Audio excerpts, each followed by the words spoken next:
everyone, welcome once more to another video in our YouTube channel. So in this video we are going to be looking at the topic differentiation, and we are going to be differentiating via the first principle. So the function we are going to be differentiating has been displayed to you is the absolute value of x. Okay, so first of all, how do we differentiate a function using the first principles? The first principle says that the first derivative of a function is equal to a limit, which is a limit as h tends to 0 of f of x plus h minus f of x divided by h. So that's what we are going to be using to differentiate the absolute value of x. Alright, so our f prime of x in this case is going to be our f of x plus h. It means that I should go to my f of x and I replace the x there with x plus h. So it gives me the absolute value of x plus h minus f of x minus absolute value of x, then all that divided by h.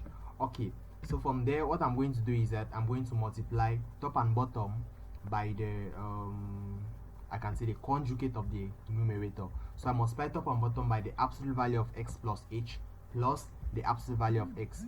Multiplying the top and the bottom, you see that this quantity here gives us 1, so we have not changed anything. Now when we multiply the numerators, you see that this in the numerator times this other quantity in the numerator is just a difference of 2 squares. You're going to get the absolute value of x plus h all squared minus the absolute value of x all squared. Then in the denominator you get h times the absolute value of x plus h plus the absolute value of x. Okay, now from the definition, the absolute value of x plus h all squared is the same as x plus h all squared, and the absolute value of x is as well the same as x squared. The absolute value of x all squared is the same as x squared. Okay, so we see that in the numerator those are difference of 2 squares. It means we are subtracting 2 squares as the meaning of difference of 2 squares. So what we do is that we take the first x plus h minus x times x plus h plus x. Okay, so with that we can now simplify. Simplifying the numerator, here you're going to get x minus x, which is 0, then plus h, you get h. Now remember that our denominator still stays the same. Now this other quantity is x plus x, which is 2x, then plus h. Now we see that you have h in the numerator and you have h in the denominator, so they cancel off and you're going to get now this. Okay, so as h is tending to 0, this h here tends to 0, so the numerator you just be left with 2x in the numerator. Now in the denominator, as h is tending to 0, this first quantity here will tend to, the interior will tend to x, so we have the absolute value there, so you get the absolute value of x. Now this other quantity also tends to the absolute value of x because it does not depend on h. When you add absolute value of x to absolute value of x, you get 2 times the absolute value of x. Now the 2's in the both numerators will cancel, and at the end you get your f prime of x to be equal to x divided by the absolute value of x. Now we need to define what the absolute value of x is.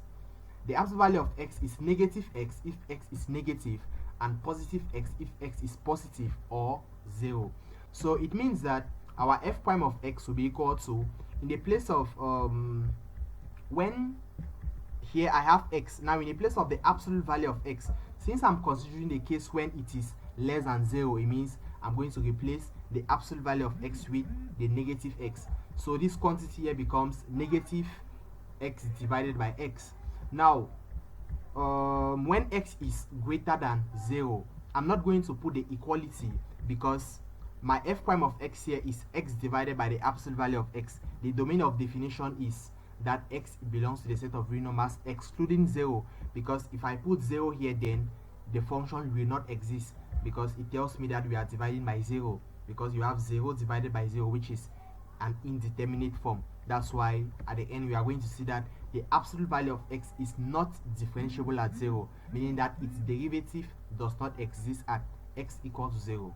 Alright, so that's why in the second step here I removed the 0, though in the first step the 0 is included because we're just defining the absolute value of x. But due to the fact that it is not differentiable at 0, I need to exclude the 0.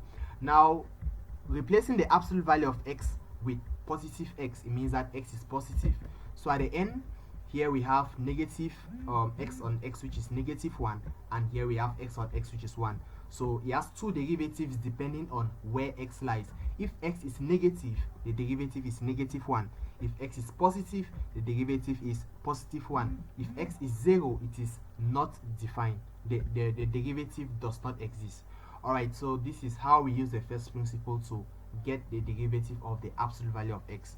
Endeavor to subscribe to the channel, turn on your notifications so that whenever videos are uploaded, you always be notified. Thank you and see you in the next video.